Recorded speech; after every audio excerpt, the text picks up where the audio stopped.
Welcome to The Explainer. Let's get right into it because today we are diving into the absolutely fascinating journey of protecting your personal energy. Look, if you've ever walked away from a conversation feeling just completely drained, or found yourself carrying someone else's stress hours after they've left the room, you are exactly where you need to be. Today, we're unpacking the actual mechanics of how we interact with stressed people, and way more importantly, how to safeguard your own well-being without losing your empathy in the process. So let me ask you a question, and it's a core question we really all have to face. Are you a sponge or are you a bubble? Do you absorb the emotional weight of others, or do you let it bounce right off you? As Chandra Lynn from Glow Living points out, we are constantly, and I mean constantly, interacting with other people's energy throughout the day, whether we realize it or not. When you bump into someone who's anxious or angry or just in a funk, you basically have two choices. You either soak it all up or you maintain a resilient outer layer. To really wrap our heads around this, think of Mira. She's a social worker from the case files of relational trauma specialist Annie Wright. Now, Mira is a natural empath, right? She absorbs her clients' trauma, their grief, their anxiety, and she literally brings it home as this intense physical heaviness. She's operating as a sponge. Her nervous system honestly never learned where her feelings end and someone else's begin. Well, our goal today is to figure out how to become a bubble instead. We want that negativity to just bounce off so you can stay centered and keep your peace. Here is our roadmap for today. First, we'll look at the science of emotional contagion, then in-the-moment energy shields, physical grounding and resetting, deep spiritual protection habits, and finally, synthesizing the toolkit. All right, kicking things off with Section 1, the science of emotional contagion. Feeling drained by other people is not some mystical weakness. It's actually hard science. Emotional contagion is this automatic, largely unconscious process.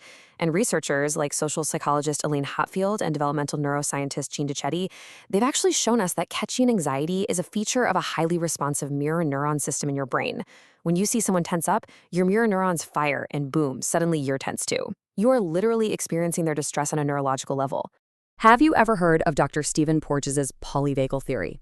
Basically, it explains that your highly attuned nervous system is constantly scanning the room, asking one subconscious question: is this safe? For empaths, especially if you grew up needing to track other people's moves just to feel secure, this system is always on high alert. That constant scanning, that's exactly what's causing your physical symptoms, like that heavy chest, the bad sleep, the headaches when people around you are stressed.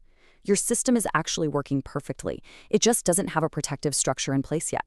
Which brings us to this really profound question from Annie Wright, one that forces us to finally set some emotional boundaries. Where's your feeling end and theirs begin? It's huge, right? Because empathy doesn't mean you have to wear everyone else's emotional weather. You have to consciously decide where your internal landscape stops and the outside world begins. Moving right along to Section 2, in-the-moment energy shields.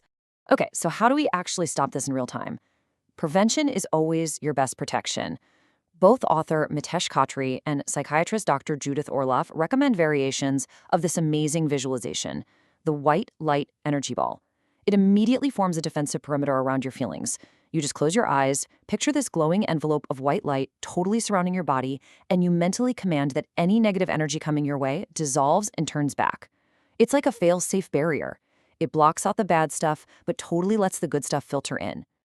But hey, what if the light shield isn't quite cutting it? Here are some rapid-fire tactics you can use. First off, Dr. Orloff suggests something incredibly simple. Literally, just walk 20 feet away. If you step outside their energy field and feel immediate relief, yeah, you were definitely being zapped. You can also try the energy basket from Glow Living. Just picture yourself catching their stress in a basket instead of in your own body, and then dump it out the second they leave. Or you can try practicing total vulnerability. Just let the energy flow right through you without sticking to anything, and then recenter yourself. Let's dive into Section 3, physical grounding and resetting. So, what happens if that negative energy has already breached the perimeter and you are just feeling totally overwhelmed? You need to literally, as Chandra Lynn puts it, wring out the sponge.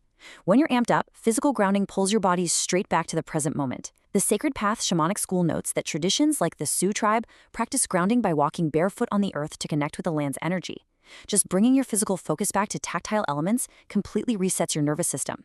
It pulls you right out of your spun-out emotional mind and anchors you back into the physical world. If you can't exactly go walk barefoot in the dirt at work, here is a fantastic clinical trick from counseling and psychological services, the 5-4-3-2-1 sensory grounding technique. You literally just look around and name 5 things you can see, 4 things you can hear, 3 things you can feel, and so on. It sounds basic, but this structured sensory exercise actually forces your cognitive brain to anchor back into your immediate environment. It's an absolute circuit breaker. It stops the automatic cycle of emotional contagion right in its tracks. That brings us to section 4, deep spiritual protection habits. Look, protecting your energy isn't just about quick fixes in the heat of the moment. It is ultimately an ongoing act of self-love and spiritual hygiene. To really clear out the residue of your day, you need daily practices. Whether that's following your breath to find the silence within, like Dr. Orloff suggests, or engaging in sacred bathing with herbs like cedar and sage, which Angel Deer notes is a powerful Navajo tradition, these practices purify your spiritual energy while cleansing your physical body. And it's honestly incredible how indigenous cultures all over the world have known this for thousands of years. They know that shifting your frequency through sacred practices clears away emotional stagnation. The Ojibwe tribe uses sage smudging to purify energy fields. The Yoruba create these beautiful sacred altars to honor ancestors. The Inca use sound healing with drums and singing bowls, and the Dagara connect deeply with their ancestors for guidance.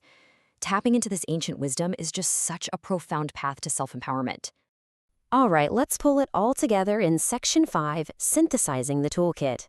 Here it is, your master toolkit. By categorizing your defenses like this, you guarantee you've got the exact right tool for whatever kind of emotional storm rolls in. Got a suddenly overwhelming coworker? Use the physical tool, literally walk 20 feet away. Feeling some lingering heaviness after a long day? Use a psychological tool, like the bubble visualization or some quick journaling. Need a total deep reset? Pull from your spiritual tools, like sacred bathing or sound healing. You are entirely equipped to handle it. Because ultimately, being a bubble instead of a sponge isn't just some innate personality trait, it's a conscious choice you make every single day. Empathy is an absolutely beautiful superpower, but it needs boundaries to stay sustainable.